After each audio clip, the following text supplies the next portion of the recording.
as much as I was afraid of them early in the year, now I watch that game and I'm kind of like, all right, this is the Cowboys It is. team that we've seen. Yeah. Maybe not much has changed. Maybe I'm giving them too much credit. So that's where I am right now, is that I think I'm possibly giving them too much credit. I think Yeah. maybe I've given the Eagles not enough credit. I would say it's still the Because Eagles, I think. say that again. It's still the Eagles. It is. That's It yeah. is.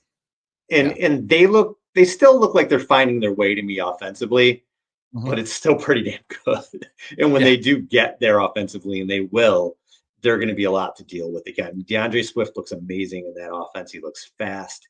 He's Yeah. just running off, pulling off big runs. Gainwell's doing a good job. You know what AJ Brown does. You know what Devontae Smith does. And Jalen Yeah. Hurts is a force. And they did a good job replenishing that defense. Jalen Carter looks like he's going to be a stud in the middle there. So they're going to be the team to probably beat again. And I know that they have a tough schedule in the middle of the year, but I was looking at who they had coming up. And with the Niners, we're talking about, we want the bye. That's a huge thing with the Niners. You want them to have home field. You want the NFC Mhm. Championship game to be home for them. And right now, the Yeah. Eagles are 3-0.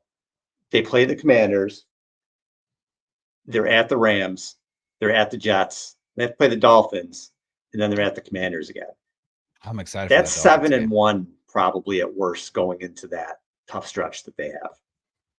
And that stretch is going Yeah. to be the Cowboys, Chiefs, Bills, 49ers, Cowboys, Seahawks. So that's really tough. That's going to decide where they are in For terms of sure. the playoff picture. They'll make the playoffs either way, but that'll decide where they are. But they can go the first half of the season, they can end up 7-1.